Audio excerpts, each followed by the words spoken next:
Good morning. It is Wednesday, day number 3 of our new month. Can't believe it. I don't even know how many days we are until Christmas, but I know it's getting here. It's going to be here fast. Yeah, December 3rd, Sweethearts and Heroes Day. Today, we have a superhero with us. Loudon Granger going to be joining us on the couch this morning in just a few minutes.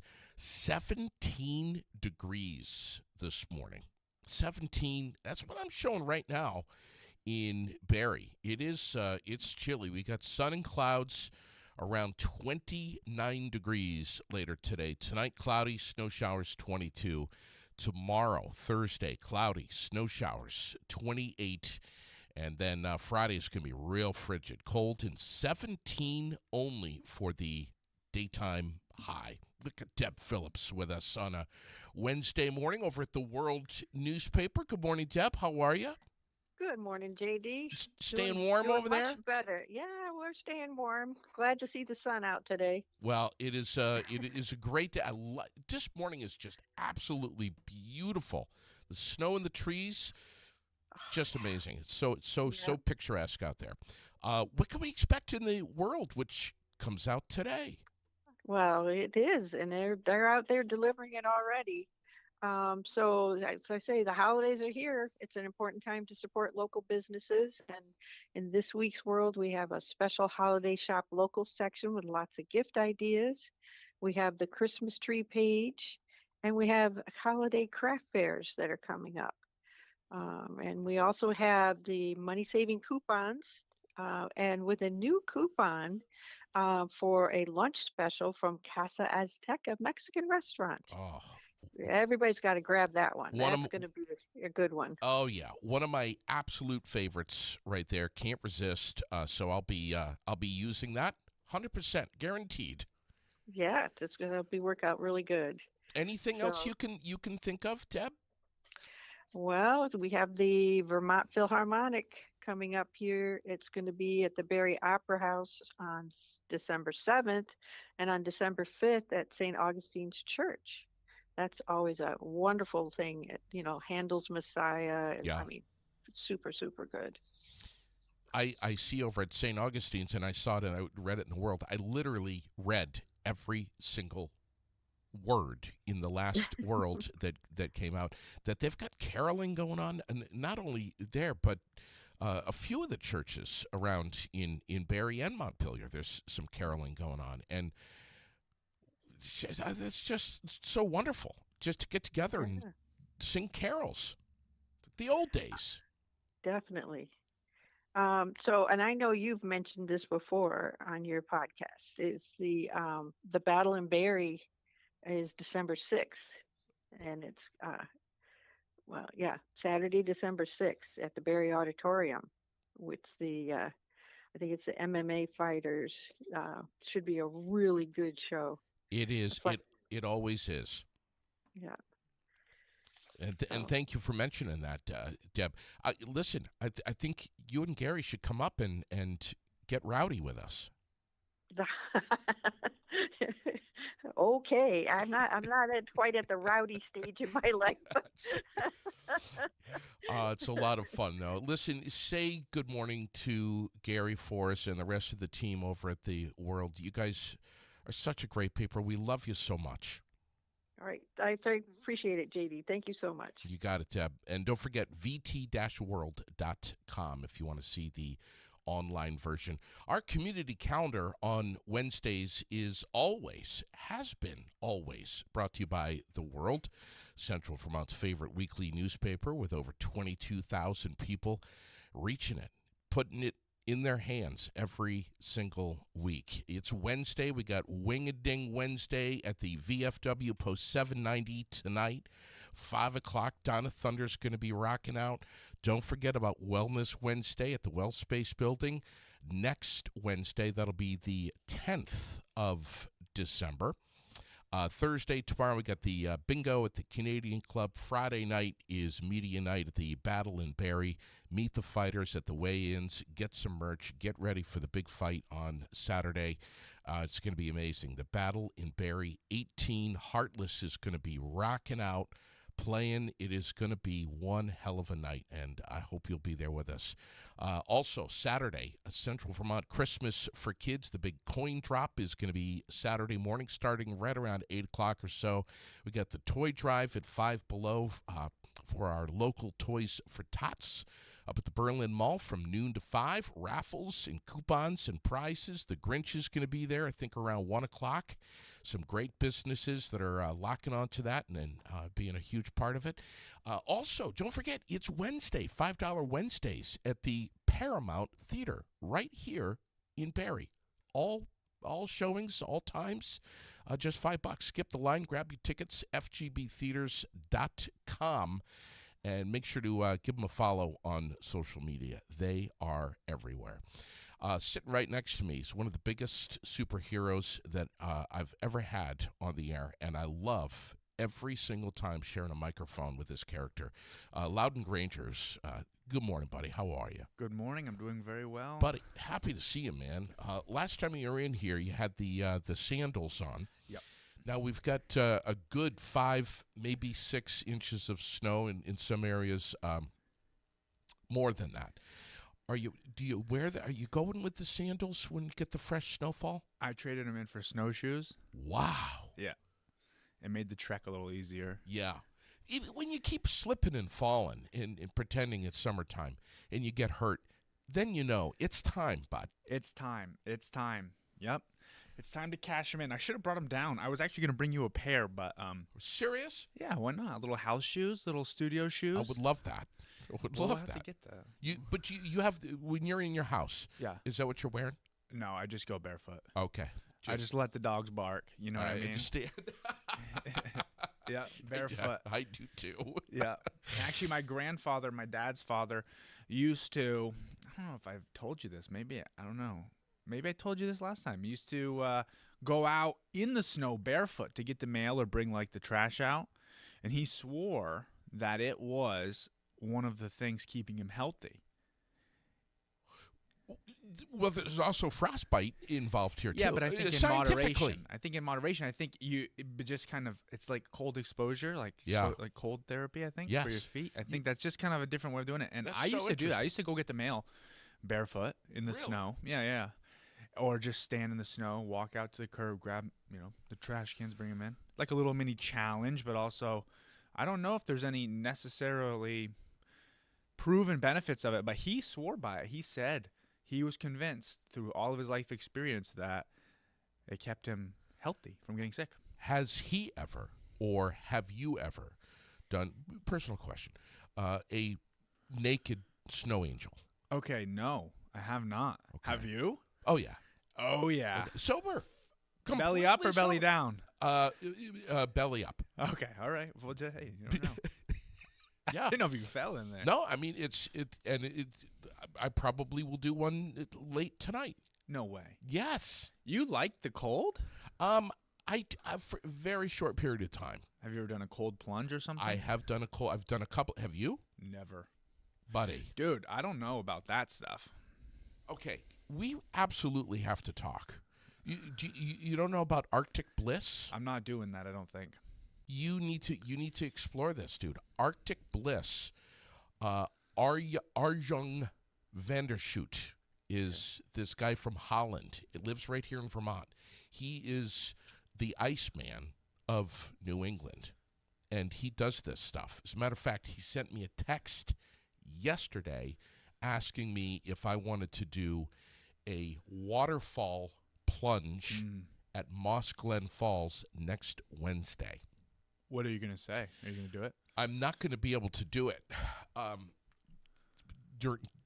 during the week. I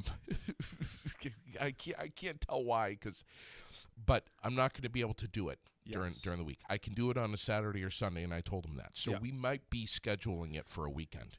A waterfall plunge, bro. How cold would that be? That moving water, they say, is the coldest versus like stationary waters. The moving water actually breaks the thermal barrier that your body kind of protects itself with. Right away. Exactly. Right away. Exactly. So he talks about this. So, no, I'm He's familiar been on with the it. air here. Oh, really? Oh, Sick. yeah. That's Oh, yeah. awesome.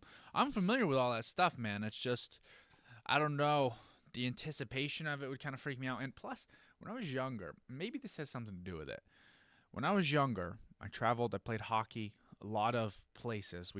Youth hockey, you travel over Canada. You stay in hotels all the time. You go all over the place. So as a kid, I was very familiar with hotels. And when the whole team would get together, we'd go from the hot tub to the pool. Yes. Jump back and yeah. forth, back and forth, back and forth. But when I did this one time, my heart kicked up into high gear. I had this heart, not defect, or I don't know what you call it, a defect or something. Oh yeah. I was born with it, and I had the cold to the hot to the cold, the extreme variations. Kicked my heart into an episode, which we called an episode. I had SVT, is what it's called. I had surgery for it when I was 12. But I think from one point in my life, I realized extreme thermal changes to my body, shocked it. So I think partly that's why I stay away from jumping in the cold. I don't think anything would happen, but I'm sure that's probably a reason why I don't I hesitated to do it. Because I'm into the fitness stuff. I'm into the recovery. I love that. I'm into the sauna. I'm into the, jiu-jitsu, martial arts. Recovery is a huge part of it. Sure it is. A lot of health benefits. And I'm not knocking the science. I'm sure there's a ton of stuff there. But I think, I don't know, there's a couple of reasons. I think it's maybe one, subconsciously that for me. And then two, a little bit ooh, that looks cold. It's really the first 30 seconds or so where you're fight or flight mode, and the neurons or whatever the hell in your brain are just firing bad. Get out, I'm gonna die. But learning to control your breathing, and 80% of it, maybe for some more, it's mental toughness. Yeah, it's just trying to relax. And then once you get beyond that first 30, 45 seconds, and your breathing gets in control, it's amazing. And you'll feel like you're freaking 18 for the rest of the day. That's what I've heard. I heard it continues throughout the day, and it's a endorphin dump. Yeah. It's huge. Yeah. Isn't that something crazy about going to the edge of near perhaps death? Right. Well, obviously, hopefully you're not going to die, but you know what I'm saying? Your body, that's an extreme environment for your body. Will you do one with me? Dude. Seriously, okay, listen. I'll do one with you. Sure. I've never done one before. And you have it on the air of me doing this. I think I'm digging myself into a serious mess here. But listen. I'm looking you square in the eye. I know. Dead serious. I'm feeling it already. It's a double tub. Okay. So we're going to go tub. We're going toe to toe in there? Bro, we're getting or next in the to tub each other. together. Like this or toe to toe? No. We're toe to toe. I love it. Okay, listen. I will under one condition. This is through Arctic Bliss. I'm serious. I'm going to set this up as soon as we're done on the air today. This really is believe you, by the dude. way. I literally believe you, and I'm going to have to commit to it because I said yes. But listen, though, my one condition here is if my heart goes into an episode, you have to hold me upside down. Okay. You have to hold me upside down. It's the only way you can fix it. And I'm not joking. I'm being 100% serious with you. All right. Really? Yeah, dude. All right. That's fine. You have to hold me upside down. Okay. My mom used to hold me upside down in like public parking lots and get like the strangest looks. Seriously, dude. All right. So be ready. Okay. And then I'll do it with you, man. All right. But you have to hold my hand. I'm telling you, you're gonna love it. All right. You're gonna I believe you. I trust you, and I'll do it. I've never done this before. I'm getting sweaty right now thinking about this. Like Becky is saying right now, it's amazing for inflammation. My entire body is full of inflammation. Oh, and when I've done this, it's amazing. This guy's our young man. He's out in his pond. I believe it in the backyard, 4 or 5 days out of the week. That's hardcore, dude. Yeah. Oh yeah. Yeah. No, I would believe it'd be great for inflammation. It feels so good. Probably. I'm excited to experience it. You better. I need a scarf when I'm done, JD. You better give me that scarf too. Our buddy Glenn is saying good morning to you. Good morning, Glenn. He loves you, man. Yeah, we hit each other up in the comments. He's a good. He's a good shit. Yeah. But he's also concerned because he's saying that I'm not tall enough to lift you upside down. Oh no, he's got a point there. We might have to get you like a crate or something. We'll have to figure that out. We need to look like a milk crate. maybe. Yeah, maybe a milk crate. That's what my wife says. Anyway, dude, it's like this morning I'm driving in and I'm like, are you kidding me? Look at how freaking beautiful this is. Are we not lucky We are lucky to have this? We are lucky. We were saying the same thing. Man, that sun though is gnarly on the eyes. Of course it is. You got to have shades if you're driving up here. You got to have shades. There's something coming through these hills and coming off this interstate at this exit. It's like it can catch you, especially with like Oh, I know. some of this. We were driving down. My windshield wipers froze Yeah. mid-drive Sure. to the truck, and the whole windshield was like muddy. Yeah. And I'm trying to spray it, and it's like not budging. working. I'm like peering up in the top Yeah. sliver of my. That's a little sketchy, but Yeah. it's beautiful. It is. It's totally beautiful. It's so beautiful. I have snowshoes. I haven't been snowshoeing in, admittedly, a couple of years, but I'm going to be going snowshoeing pretty soon, maybe even tonight. Last night, man, it's like after the storm. I don't know how late you were up, but late last night, the moon came out. It was like this. I don't know if I don't think it was a full moon, but everything was just lit up like bright blue last night. It was so spectacular. Oh yeah, and it's still. It is. It's like still, and then you can kind of. I like it. I've always liked. I feel like I'm super blessed to live in like Vermont. I've said this to you probably many times with the seasons. I love it. Yeah. And I actually really do love this time of year, which you do know about me. You do. So let's go down that road. Your birthday is, I've just learned, and I think you may have mentioned this on the air before. Is when now? Yeah, it's on Christmas Day. Your birthday. Yeah. Yeah, my birthday is. So I'm very biased towards this season. I love it. I love it. Now, okay, and we're going to talk about that. But do you feel? Do you ever get like ticked off at your mom? Like, Christmas, really, Mom? I mean, it's like I'm getting gypped on birthday presents here. No, I don't think I ever got gypped in my life on presents. I don't think, and I also get the question: do you get double presents? I probably got more double presents realistically than gypped on presents. But I will tell you this: I was a very fortunate child, but I never have had a birthday party, man. See, you know, a nice birthday party with your friends and pizza or something, and like never had one. All my friends had holidays with their family. So sure, wow. So yeah, so that's the one thing that I did miss out on, kind of, is like a birthday party. Yeah, because that'd be fun. And then there's, I'm sure, some cheap folks who are like, they'll give you a present and be like, "That's a combo, birthday, Christmas. Save the card for tomorrow. Yeah, that'll be your birthday." Yeah, we ended up doing.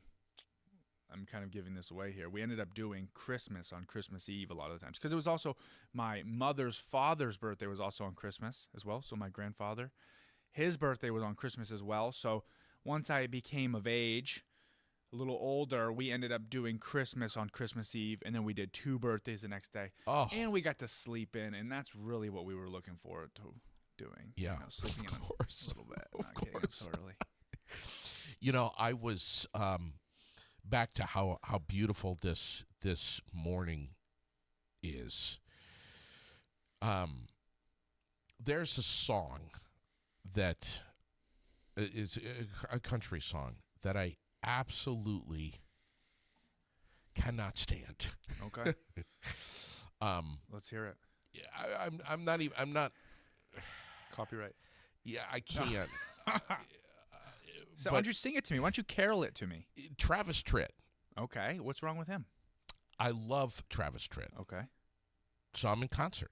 He's really absolutely amazing. Yes. Really interesting. That's cool, man. A legend. Yep. He does a song called "It's a Great Day to Be Alive," and maybe I don't like the song just because I was in country radio and it was just played over and over and over and over again. Maybe I'm just burned out on it. But the lyrics of that song are perfect for this whole week, and especially today. it's just when you look out your window, if if you're not leaving the house today or whatever, or even yesterday, just look out the window and just look at how beautiful everything is. Mm-hmm. Even if you live somewhere that's kind of shitty, Yeah. it's still beautiful. It is. And it's like, it really, truly is a great day to be alive. That's true. What a great perspective. And it's always, the thing I get from that song is, too, it's always a great time to make some homemade soup. Yes. Right? There's nothing better. There's nothing better. Yeah. Just throw it in the pot.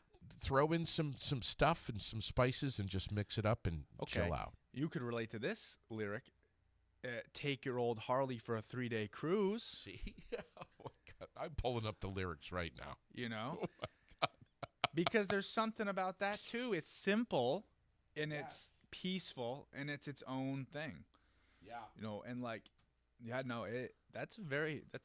but I know what you mean about the song.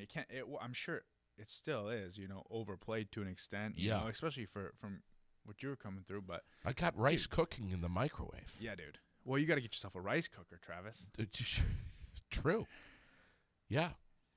Yeah, I think I'll make me some homemade soup. Uh-huh. Think about how simple and easy that is, just going with the flow. Grabbing what you can, Yeah. and put a little broth in it.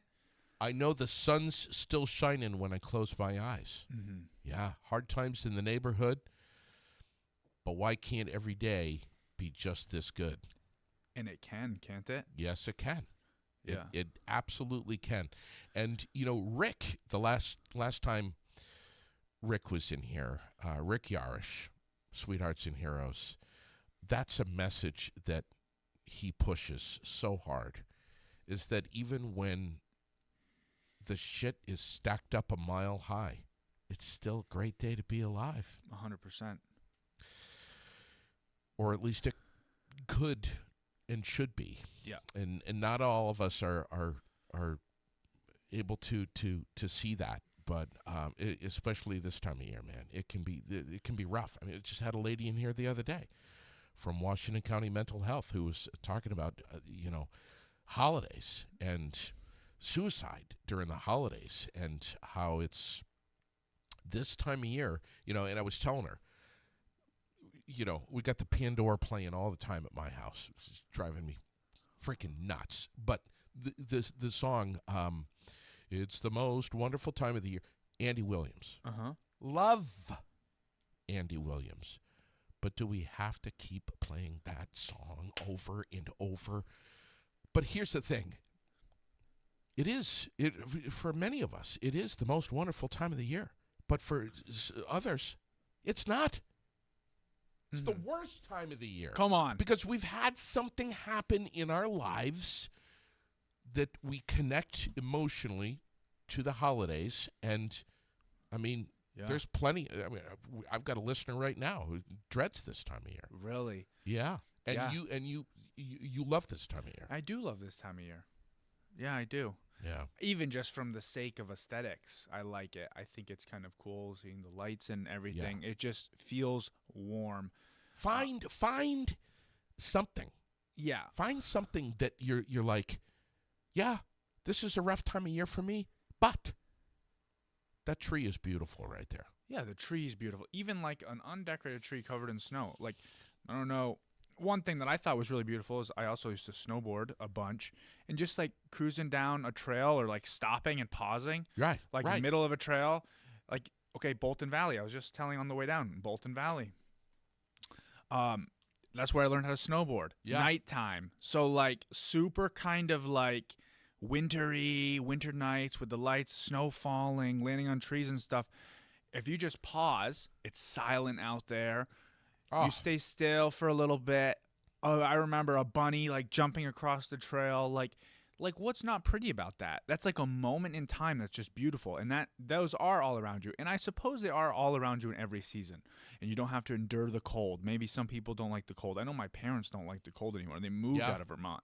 They do Christmas in Florida. Sure. With the lights and stuff, and we go and see them. But that's weird. It's weird, man. It's not the same. It's really not the same to me. A snowy Christmas or a snowy holiday season, not even just Christmas, just this wintry season, with the lights, it belongs more. Agree. However, end of January, mid-February, this side of a beach does sound kind of nice. Pack it in. Pack the snow up. At least for me. Yeah. No, I agree. I agree too. It's nice to have a little getaway kind of thing for sure, especially once all the kind of festivities are done and we're just kind of waiting for the snow to melt almost. But that's seasons, man. It'll pass, and then springtime. Your wife was telling me that you watch you watch the Hallmark Channel? No, I don't actually watch the Hallmark Channel, but I do. She said you did. No, she said I like that kind of stuff. If you put it on, I would probably sit there and just like love it, but I don't actively seek it out. The snow is fake. Everybody's got a $400 wool sweater on with the scarf. You get these big, huge mansions with all the perfect Christmas trees. Everything's fake. Remember, did you ever see the movie Jingle All the Way with Arnold Schwarzenegger? Yes. Yeah. Dude, I liked that movie growing up. I liked that movie growing up. Have you seen Red One? No, I haven't. Horrible. That's newer, right? Yeah, horrible. You know what's insane? This is not my idea, but I kind of vibe with it. Is when I was in college, we had to read this book, The Turning of the Screw. It's a psychological thriller set in the Victorian era.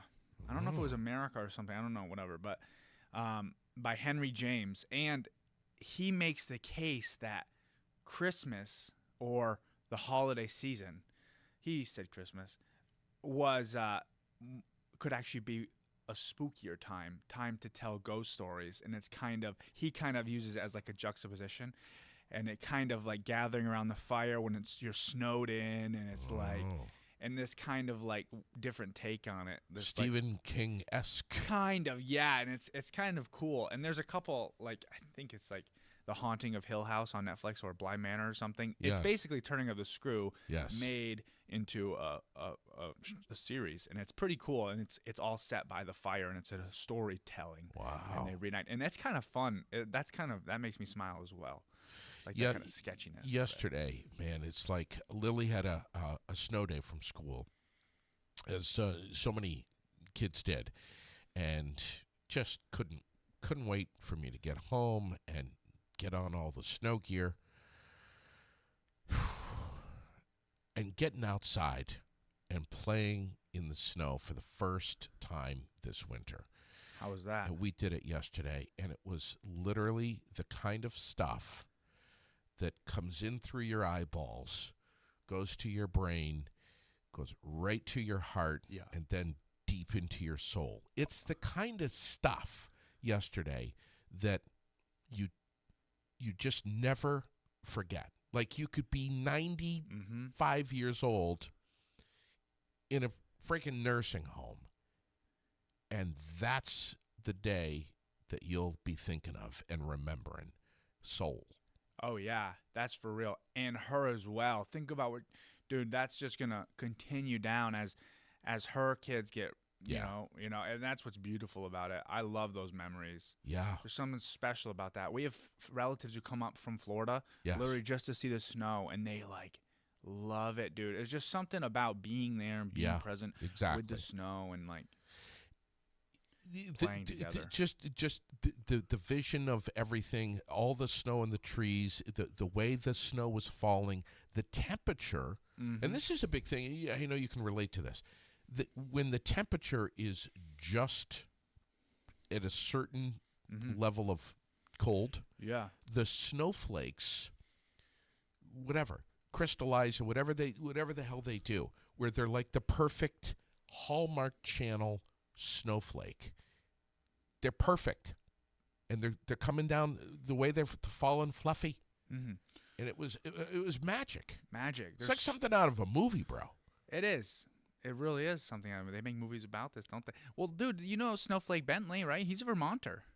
Oh my God! Remember? Yes. Remember him, the photographer? He photographed He's the one who discovered. He's not still alive, is he? No. That was a long time ago. He discovered that every snowflake was an individual, similar to every person or every soul. You know, like it's just kind of interesting. Snow, and that's a Vermonter. That's someone who literally, discovered this, who was in tune with it. Forgot all about that dude. He caught snowflakes on a frozen baking tray, put it under his camera, and snapped pictures of it. Yes. We went to the museum. It's in Jericho.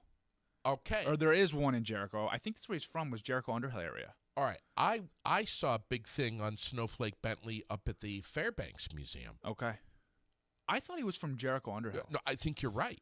But they've got a huge, or they had, A big exhibit? a big exhibit about Snowflake Bentley. Yeah. And his book and everything. There was a Right. book up at the Fairbanks. I mean, forgot all about that guy. Imagine that. Like, that's just, and I just think Vermonters are their own, like, unique brand of people, dude. Like, Yeah. what do they call them? Woodchucks? Like, people Yeah. who have lived in Vermont, been in Vermont. Oh, yeah. They're just, like, kind of different Yeah. in their own way. I mean, other places have snow, but, like, Sure. I'm probably biased, but, like, it's just, like, Absolutely. like, even John Deere, isn't that Vermont? Yeah, well, of course. Vermont, like, I mean, Of- it's all, like, of there's so many course. Vermont stuff.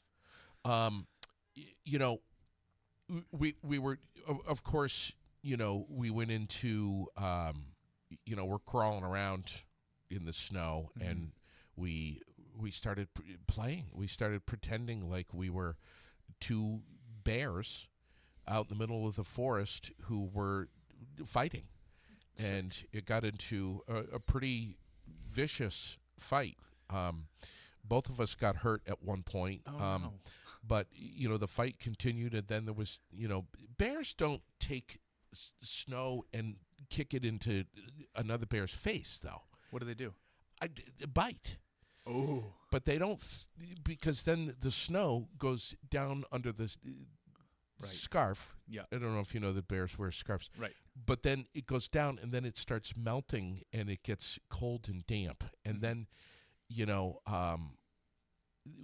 went down the back of my trousers and got into the crack there and melted, and it was painful and wet and Dude. uncomfortable. For someone who does cold plunges, I don't want to even hear it. Well, That doesn't sound bad at all. I've only done Versus a- 3, man. Wha- I've only That done sounds like 3. nothing compared to a cold plunge you're making me gonna have to do. But you know what, though? Even with the cold, wet ass, I was so happy.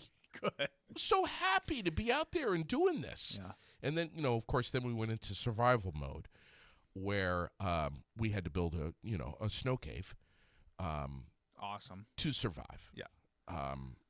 That we have big plans to sleep Oh, jeez. in the snow cave. Yeah, that's next level.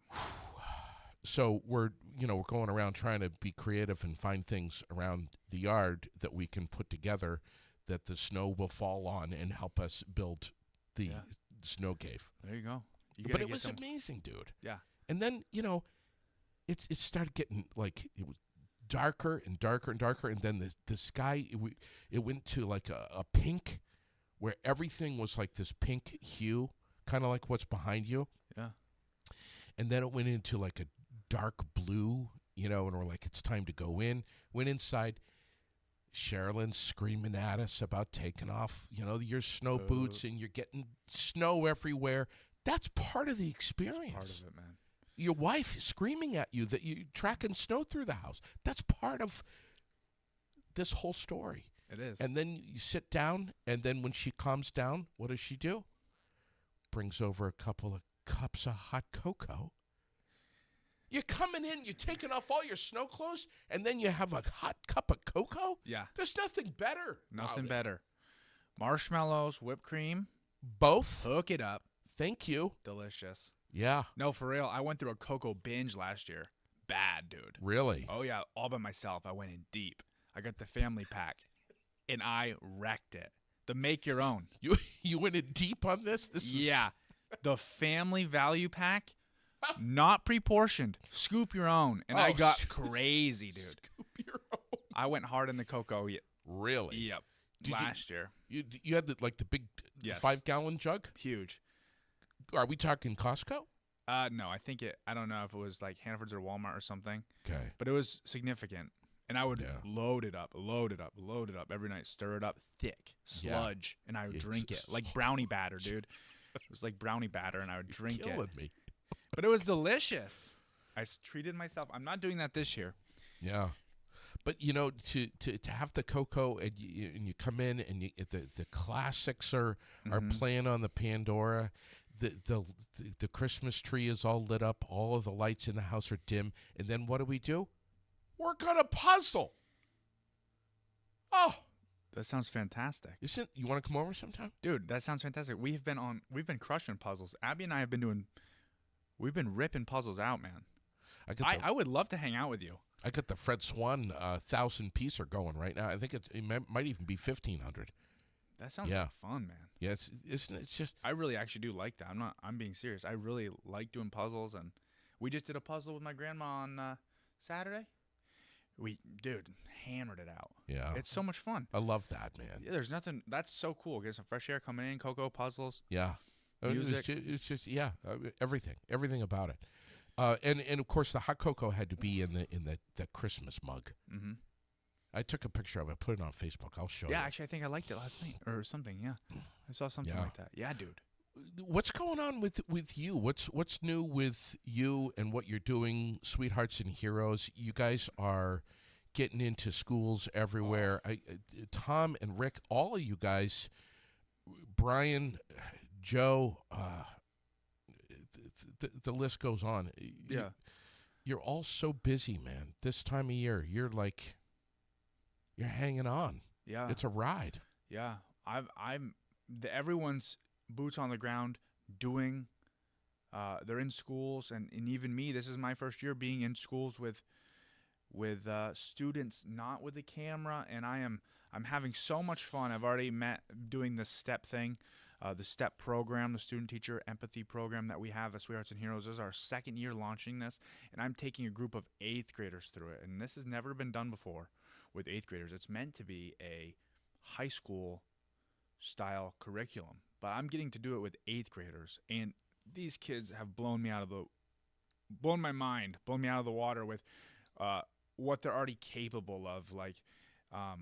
Just when you feel like, and this is something I've noticed a couple times with my own self, is like when you feel like, we learn, I was always taught, you kind of approach the person at age level, right? So you kind of have to set what I think you could achieve at your age, and when you're talking with kids, usually you kind of bring it down a bit. You don't necessarily give them every little, thing, but these kids are far surpassing my expectations for what I would think they are. So it surprises me every time I go down there. And I actually brought a little lesson for you today. Oh boy! Can you tell us what school are you? Yeah, this is Georgia. This is Georgia Elementary School. This is my Georgia Elementary Middle School. This was GEMS. This is my my childhood school. Actually, I went from pre-K to 8th grade there. I graduated in 2010. I graduated 8th grade there. So this is my school. It's weird being back in the halls, but it's awesome at the same time, Yeah. Tell us. Okay. What do you have? So here. Oh, okay. What is this? Number 1. It's bullying is being mean or, can you read that?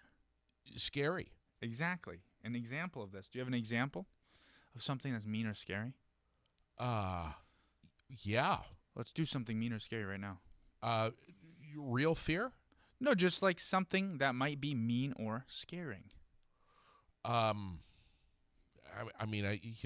naturally default to, my wife when I have moved that spatula, the one, to a different location, and she can't find it. That's seriously, that's real fear for me. I want to run for my life. Mm-hmm. Is that the kind of example of you're looking for? Well, you're looking for if she scares you, and we'll kind of get that's into scary. That's not necessarily wrong at all. I mean, yeah, that's could be very scary. So maybe how you're being approached about the spatula that you moved, could make you scared. Okay. When we do this, we do mean or scaring, and you can kind of get people to jump just for some kind of mental trigger. So a different kind of fear is I was up on the ladder. Clark Griswold in it. Yeah. Not too long ago on the side of the barn. And I was up, it had to be a good 3,000 or 4,000 feet high. Of course. Trying to put up the Christmas lights. Mm-hmm. Came to the top Yeah. where the eave is coming out. And I had to Lean back. lean back a Ugh. little bit to finish it. Yeah. That kind of fear? Okay. So listen, kind of like that. Now, what if I was at the Careful, bottom of the ladder? Careful, King Tom is listening. What if I was at the bottom of the ladder and I shook that ladder for you? I would be doing something mean or scaring you. That's an example. I of would that. drop a massive amount of profanity. Oh no. Oh no. Yeah, I'm being told that you hate heights. That's true. I do not like heights. Are your hands sweating talking about this Yeah, they right actually now? are. You want to feel them? Yeah, sure. Come here. Oh my God. They're clammy. It started with the cold plunge. I just felt your hands. All right.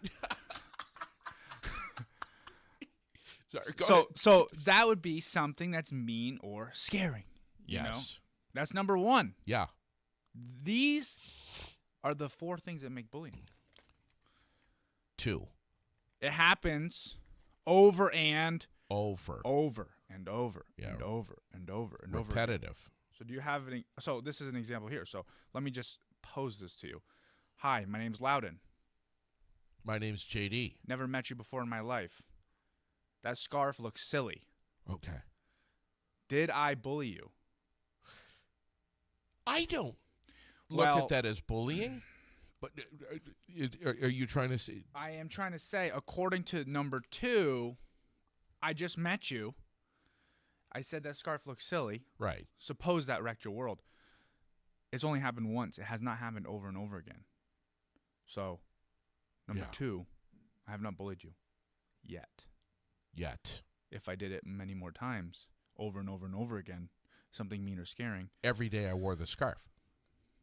Got it. now we're kind of marching more towards Are you what wearing that really scarf again? bullying means. Yeah. Exactly. Now, if we were friends, So listen. I would tell you to pound sand and probably put you in a chokehold.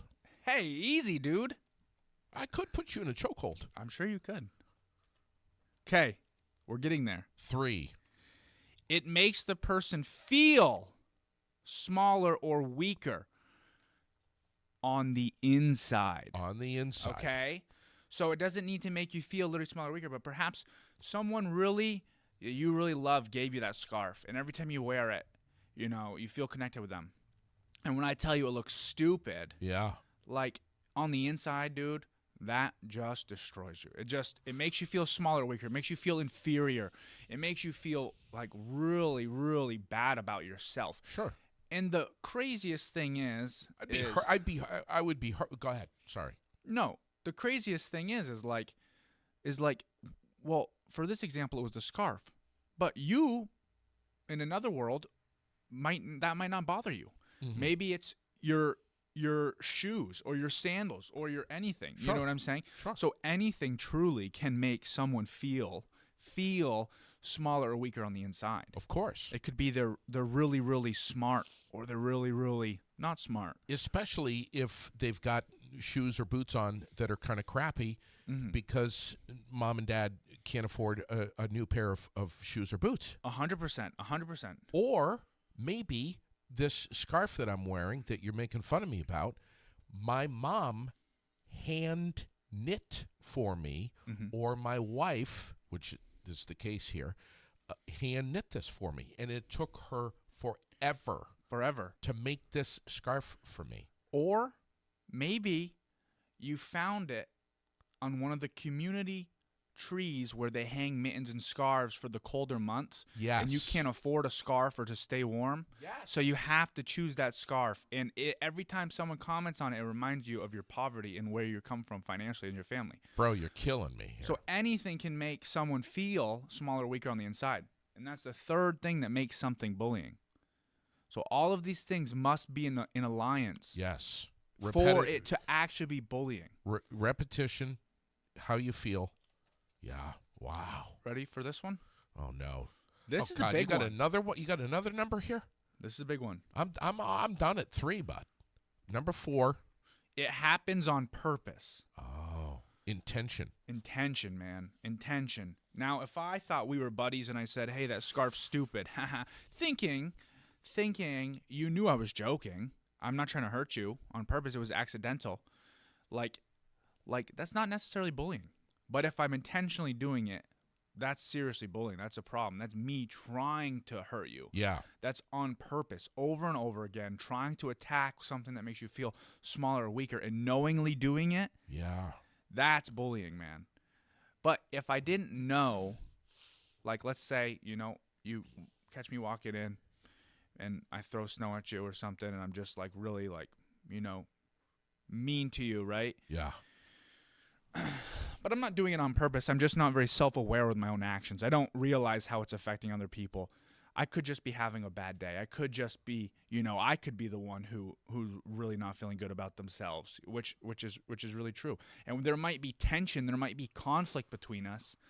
But if we had a moment to communicate and share like how my actions make you feel, and I choose to keep doing them, then that would be purpose. But doesn't the what I mean? bully want the recipient to feel that way? Well, sometimes, yes, and this is just kind of the thing to see, are they actually bullying or do we just need to resolve the conflicts between us? Like it's just a matter of getting everyone on the same page to what bullying truly is and What just it is. being actually aware of actually what bullying truly is. You know what I'm saying? Like, Yeah. you know what I mean by that? Yeah. And a lot of this can be kind of mitigated by getting to know each other. Getting to know you. Like, I think you don't like Christmas. I know I like Christmas. I think you're not on my team. You're not in my group. Sure. Circle.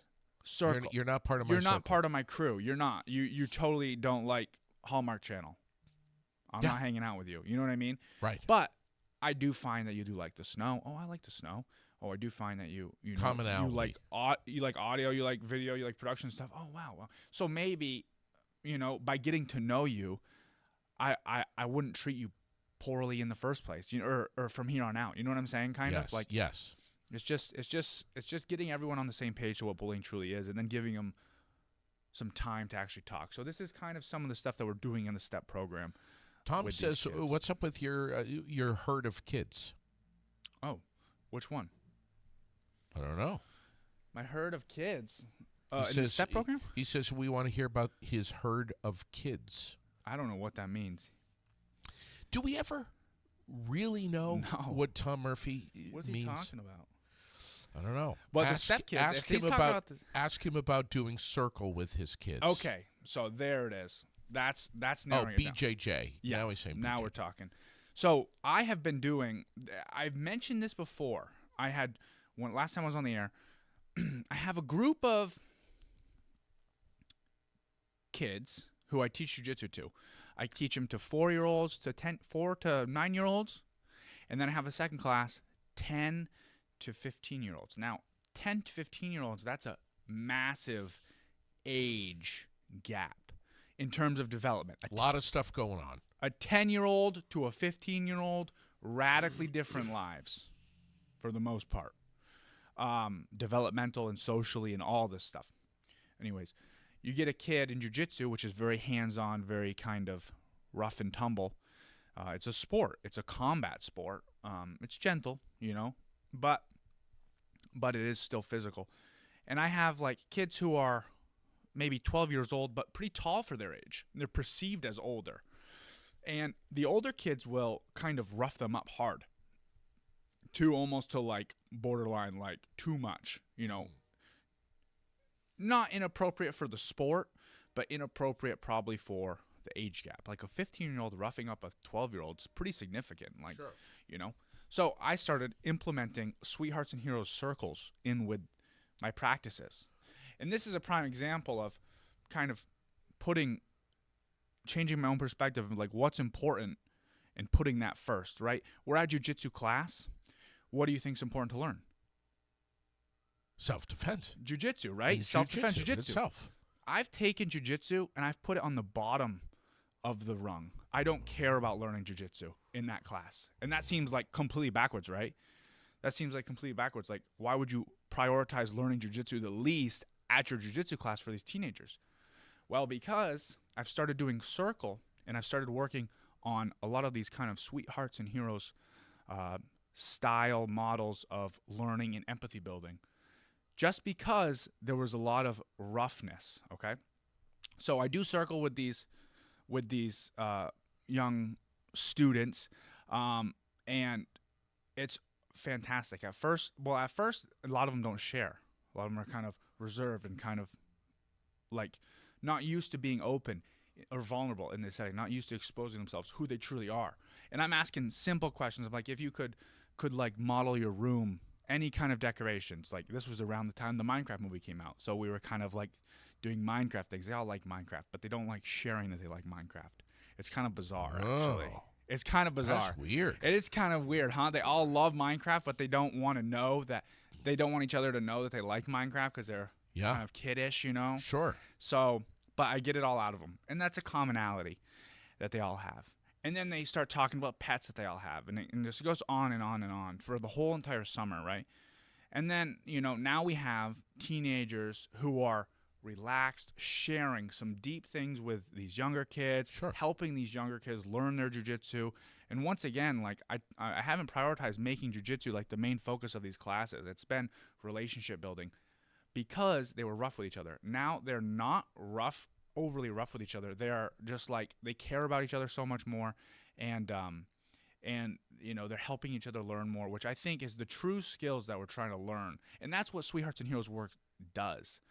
So it's just kind of interesting how you can take like people who view each other so different in almost in a setting where you're allowed to kind of not bully, but physically kind of rough each other up. Yeah. And how the circle practice can say, hey, this is an environment where we can be rough with each other, but we know each other now, and now we're gentler with each other, and we help each other. It's just kind of like a bizarre case study of like implementing this type of work into this arena. What's the story about the kid at the tournament? Oh, yeah. So this is a fruit of this practice, okay? So we competed in Derry, New Hampshire.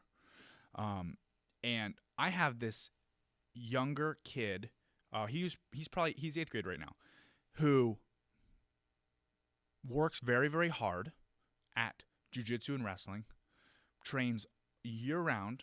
He's new to it, but he trains year-round. He works very, very hard, okay? That's trait number 1. Trait number 2, he's also naturally pretty good.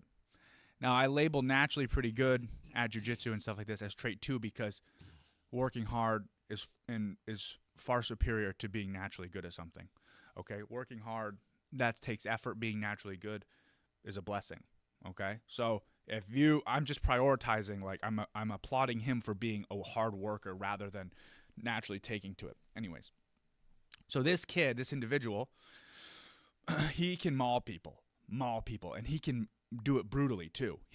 He can and has, and I have tapes of him before we did this circle stuff, picking kids up and slamming them on their backs in competition. He competed in Maine, and he did it to this kid. I wasn't there. He picked him up, slammed him on his back. That's just what this kid can and has the ability to do, all right? And he won't blink an eye. He'll take it and collect it as a highlight reel and show his friends, okay? But after doing circle for this whole entire summer, we go to Derry, New Hampshire. He's in the same situation. He picks this kid up, stands up with him, and this is a smaller kid.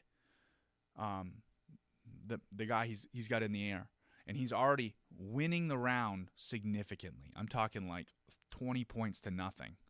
Okay, so it's really it's pretty much it's a blowout completely.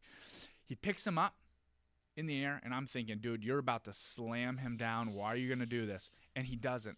He just takes this kid, and he gently lays him back on the ground and just keeps doing jiu-jitsu with him so gently. And I have it on video. I made a video about it. We can actually send it over to you. It's on a different channel, but I did a reaction to it and everything. But man, oh man, this is literally video evidence proof. And this competition setting is a tournament where or it's a setting where you can be rougher. Like, this is appropriate. This is in the eyes of the sport, I'll say. Not in the eyes of humanity or sportsmanship, but in the eyes of the sport, you know. Right. That's, I guess, the place to do it. Holy You know what I crap. mean? But because, and I know for a fact it's because of Circle. Because in Circle, and not prioritizing jiu-jitsu skill, right? We prioritized human skills, like Sweethearts and Heroes says, okay? Like Sweethearts, like the science says, Sweethearts and Heroes are just kind of the bottle that the message is in, you know? Sure. But like the science says, we've prioritized like the human skills of empathy and social and emotional learning and learning how someone wants to be treated with dignity, all this different stuff, right? And after a whole entire summer of training those skills, you know, not only did the jiu-jitsu get better for these individuals because it was a place they actually wanted to be and it became a cooperative environment, but in this tournament, this is video proof that this kid contemplated his social awareness, Right. all of these core competencies, all of them. What did you say to him at the conclusion of this? What did he say to you? How did the crowd react? Yeah. And what's up with his coach? So I am his coach, and this is what happened. When we got this on video at this tournament, for some weird reason, the main referee of that mat that we were competing on was off to lunch, and someone had to fill in. So the actual director of this region of the promotion was the one who was there reffing this specific match, totally by fluke, okay? Colby does his thing, and he sets the kid back down. The match ends. The director of the entire tournament comes over to Colby. Is this the owner?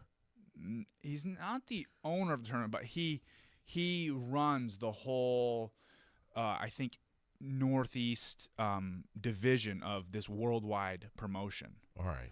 And he came over, and he brought Colby, my student, in and whispered in his ear and talked to him. And I thought he was about to DQ him or something. But he was like almost in tears at the sportsmanship that he showed. And everyone, I think, was kind of taken back because it's at these tournaments, man, at least in youth sports probably in general, but at these tournaments, people get so hyped up. Right. Like over the top. Like I've never witnessed this at a jiu-jitsu tournament, but when I was a child at hockey, dads would fist fight each other in the stands because of their kids. So, like, the animosity and intenseness of youth sports is over the top these days. And I think when they saw Colby reacting the way he was and showing this, like, discipline, really, I mean, really discipline and self-awareness and responsible decision-making, all of these Sweethearts and Heroes skills, the parents, the people watching, the other competitor thought he was going to get dropped on his neck, but, you know, he got saved in a way, like, you know, and that's just like a karmic lesson down the road. Like, everyone benefited from watching that, including the man who was reffing this, the director of the entire promotion. Do you guys have the video of this? Yeah, I do. You Are want me you to text able it to you? Yeah. Can you send it to me on email? Yeah, Abby. Or maybe Abby can? Abby, you know which video I'm talking about? Tom's saying we need to show the video of this. Show the video. Damn. It's pretty sick, man. I mean, there's a lot of messaging behind this story here. I mean, you could go down several different roads here. This is a prime example, though, right? Like, I've heard this before. When I go to circle trainings and stuff for Sweethearts and Heroes, where you have a bunch of teachers and administrators in the circle training, and they're saying stuff like, oh, well, we love circle, but, you know, we do have curriculum to teach. We do have math to teach. We do have, you know, science to get through. We have to get through this unit. Okay, they're putting their coveted learning, their actual learning above these skills. Yes. They're doing that.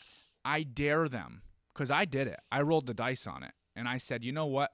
I didn't roll the dice because I didn't believe in it. I rolled the dice because I really wanted to put the rubber to the road. Okay? It wasn't a gamble. It was a decision. Okay? because I realized something had to be done. Yeah. So listen, my advice, and I think this is kind of like an in-house case study of this work, is that if these math teachers, these science teachers, these language arts teachers took their subject, and as much as they love it, as much as passion it is to them, And as important. and it's important, Yeah. truly, just as defending yourself is, put it at the bottom of the rung in priorities and prioritize other human skills like belonging and responsible decision making and social skills and all this other stuff, right? Sure. If they put their time in those baskets, and then 20% of the time they went to their version of jiu-jitsu, Right. You know what I mean? Yeah. Then I just think that would be the best model. Of But course. everyone's afraid to do that, man. Everyone's afraid to take what's near and dear to them and put it Right. at the bottom rung. Sure. Because it doesn't make sense. It's like, I love this. You need to learn this. You need to love this. Yeah. Dude, first of all, they're not going to learn it as well. And second of all, they don't even want to be there. Sure. You got to work at the foundation of things, man. Yeah, man. And that's what you guys are doing. Yeah. I've got the video right here. Okay, so. All right. Here we go. So, yes.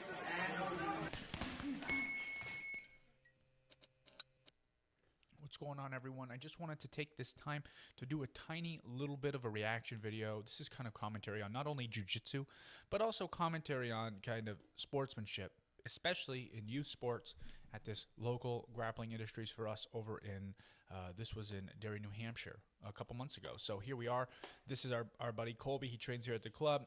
He's been training for maybe about a year now, a little over a year, and he's doing the full-time limit here. And right at about here, he picks this young man right up in the air. And I'm right here. I'm thinking, oh no, what are you gonna do, Colby? Come on, don't do this. Assuming Colby is gonna slam this kid down on the ground. And Colby chooses the sportsman-like thing to gently go to his knees here and gently set the Isn't kid that back down on the crazy? ground. And it was the kindest, heartwarming Isn't that? decision. And the rest ever is just made, me reacting in and my talking about the opinion. And I'm situation, so but that's literally the clip, man. And you see him pick him up, and he's up significantly on points right there, man. You know. Jeez. So he chose to. And let me just tell you, prior to all the circle training, I know that kid. He would have put him on his back hard, and he would have made it. He would have made it a show. I wonder what I mean, the kid there, his opponent. I mean, Yeah. he's learning something here. Oh, Look yeah. at that. Look at that right there. Oh yeah, Look at that. He gave him a hug. yeah. That doesn't happen. I know. Look at that. Oh, he's got both hands in the air now. Look at this. Exactly. So Holy crap, man. This ref here, Yeah. he knows what he's doing. So that's the director, man. So for some weird reason, by chance, by coincidence, the universe took the normal ref on that mat. This is an all-day tournament, dude. And for some reason, the normal ref went to lunch or to the bathroom or something, just because that's the schedule, whatever. And this Danny guy, that's the main coordinator of this Grappling Industries promotion. It's a worldwide promotion. And the actual coordinator of it for this region in America was the ref. And he got to see this, and we got crazy. him on camera. And I comment on all this in the video on the club channel. But basically, you know, it's just, like you said, it makes you wonder, right? So this is Colby's decision to change through circle. Like, it just kind of happened. He became more empathetic. He set this other kid down. And now the other kid, who's smaller, you know, he learned something as well. And Yeah. you can't help but wonder if there's some kind of cosmic ripple that will now affect everyone's life who witnessed this and actually paid attention and was present to see what was going on. You know what I mean? It's a great day to be alive, JD. Tom says Throwing down. that picture needs to be the ethos of the club. Yeah, And that's really, what a story, man. I know. Holy crap. I know. And that's what happens, I think, I just know it now. That's what happens when you put the important stuff first. Yeah. And it's not the jiu-jitsu. That's not the important stuff. There's there's something else that that you guys sent over to me. The Fifth Wire video intro. Tell me about this, and I'll play the first 30 seconds. Yep. So this is just the Fifth Wire is a project that we've been working on. Abby, me, Tom, Rick, Brian, all of the characters have had our hands in it, plus all the lineman people that you've probably already spoken to as well that have been on your show. And our intention for this is to kind of set the norm of how these real world social networks should be in the field for these linemen. Sure. Or electrical contractors, or even contractors in general, because we've got a serious problem there. And I'm not going to give too much more away about it, but Abby and I have been working on putting these videos together, and this is what we got here so far. So we got 30 seconds of this clip. Here it goes.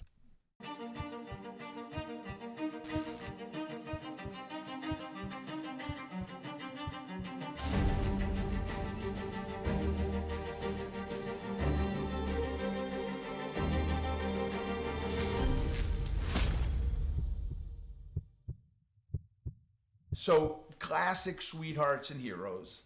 You got to hook people. You know, I put on about a minute of me competing professionally. The room is packed with these electrical contractors. Wow, man. Freaking Tom, man. He's got it. All of you do. You got it figured out. But that's the first 30 seconds of this. That's the first 30 seconds of it, and it gets juicy. We talk about some real heavy, big things. We talk about like social norms and assumptions of character across some of these people, these big, burly, rugged men. We talk about, you know, breaking the stigma that some of these, that all of us carry, these generational tropes that are like almost chaining us to danger in a way, you know what I mean? Instead of just being free and breaking out and just taking a breath and helping each other and recognizing. There's so much stuff, man. The armoring of the Pure Network. There's just so much that's about to come out of this that is just going to be truly life-saving. Once again, the important stuff. Climbing the pole isn't the important stuff. Getting the power back on is not the important stuff. Yeah. You know? So it's always, I always find every Wednesday so much inspiration from you guys at Sweethearts and Heroes. What you bring, the goodness that you bring to my microphones is always so profound, and I can't possibly begin to thank you enough, all of you. Even Leon, who's MIA, where is he, dude? He's totally petrified to come on the air here. He's the only one. No, that's not true. He's not the only one who hasn't been on? Who hasn't been on? Abby. Wait a second. Is Abby a member of the Sweethearts and Heroes team? Is she or not? She runs the whole thing, basically. That's the question right there. She throws down. So listen, this is what I'm proposing. If she's a member of the team, she should be on the air. We need some votes in the comments. I think we need to get some people who are talking in the comments. Comment number 1 if you agree with this. This is how you cast your vote. 2026. We premiere a Leon and Abby. Oh my God. Double duo couch aired out session. There's going to have to be something in my orange juice that morning. I'm going to fire it up. To pull through. Holy crap. Comment in the chat number 1 if you agree Drop with that. the comments right now if you want that to happen. That's borderline pay-per-view. I literally think we could probably sell tickets. Take us out this morning with, and I was going to ask you to sing It's a Great Day to Be Alive, because I see that you're working on your singing. You've made some great strides. You've got a vocal coach now, possibly a new album out in the spring. I'm hoping. But tell us, tell us your song. What song can you take us out with this morning, being the remarkably talented singer that you are? Just I can't. I'm not a singer, bro. You're a singer. You're a singer. I should have been a cowboy. I should have learned to rope and ride. I'd be wearing my 6-shooter, riding my pony on a cattle drive. That's all you get. No, keep going. Toby Keith, R.I.P. I saw him in concert. And, you know, that's all you get. Maybe next time I'll bring the guitar down, JD. We'll get the band back together, huh? How does that sound? Can I be part of it? I've got some congas. There you go. All right. Yeah, congas. Yeah. All right. We'll do it. All right, man. All right, buddy. Thank you. Thanks for coming in here, bud. Thank you. Love you, pal. Love you too. Jeez, I got a tear in my eye, and it's a sad tear because of that right there.